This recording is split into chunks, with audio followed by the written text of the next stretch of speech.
Assalamualaikum warahmatullahi wabarakatuh.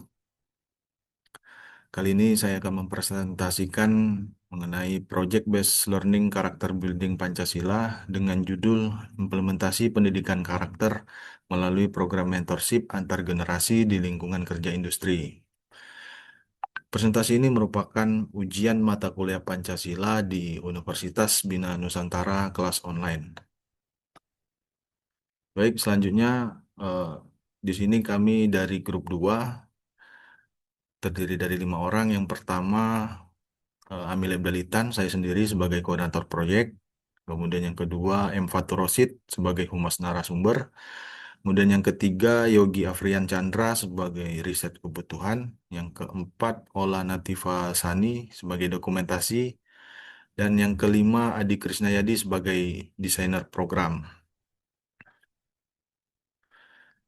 Untuk latar belakang masalah, eh, di sini untuk latar belakang ini kami menyimpulkan ada 3 poin penting mengapa di lingkungan kerja industri sering terjadi kesenjangan pengetahuan dan keterampilan antara pekerja senior dan junior.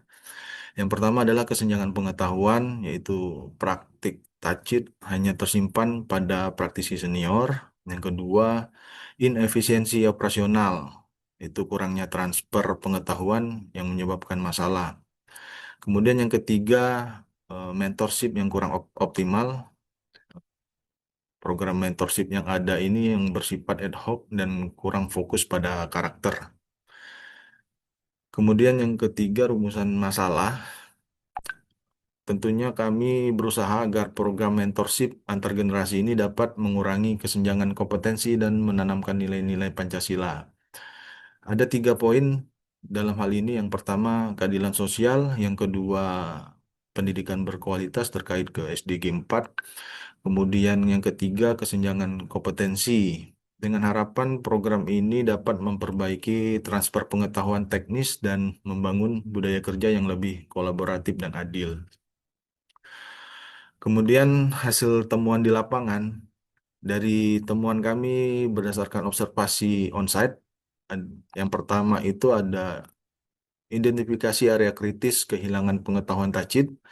Yang kedua adalah kasus konkretnya seperti kesalahan PNID, manajemen perubahan, dan troubleshooting.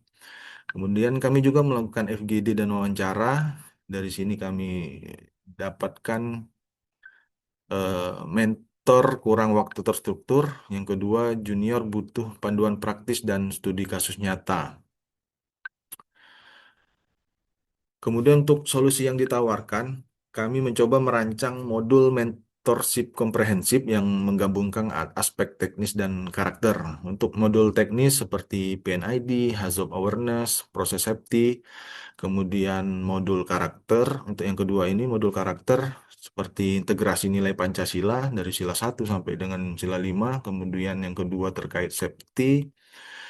Safety first itu sebagai nilai kemanusiaan, dan yang ketiga keadilan sosial untuk akses pelatihan.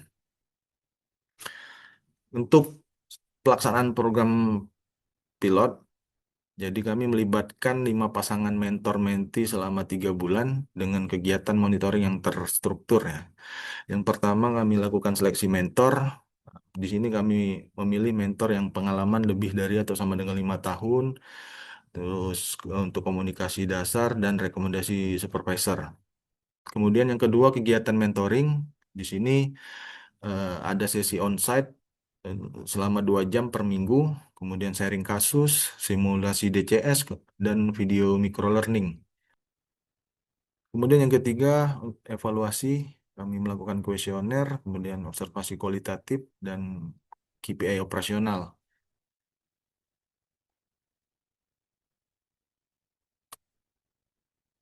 Untuk refleksi pribadi, dalam hal ini refleksi pribadi kami dalam keterlibatan proyek ini dapat memberikan pemahaman mendalam juga mengenai kami kepada kami, yaitu tentang satu, berpikir kritis, bagaimana kita mengidentifikasi gap antara dokumentasi formal dan praktik lapangan. Kemudian yang kedua, kolaborasi efektif.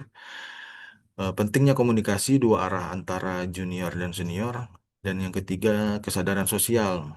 Sini untuk meningkatkan kesadaran akan ketimpangan akses pelatihan, terutama bagi pekerja outsourcing. Untuk kesimpulan dan saran, tentunya program mentorship antar generasi yang terstruktur dan mengintegrasikan nilai Pancasila ini sangat efektif untuk mengurangi kesenjangan kompetensi dan memperkuat budaya keselamatan. Ada dua hal yang kami simpulkan, yaitu mengurangi kesenjangan kompetensi dan memperkuat budaya keselamatan. Yang kedua, transfer pengetahuan holistik melalui modul teknis dan karakter. Kemudian untuk saran, yang pertama, HRD perlu mengadopsi program ini sebagai bagian dari pengembangan SDM. Kemudian yang kedua, skema pelaksanaan fleksibel, gunakan microlearning dan video. Kemudian yang ketiga, evaluasi lanjutan untuk dampak jangka menengah. Dan yang keempat, integrasi ke sistem sertifikasi kompetensi internal. Baik, cukup sekian presentasi dari saya. Saya akhiri, wabillahi taufiq wal hidayah. Wassalamualaikum warahmatullahi wabarakatuh.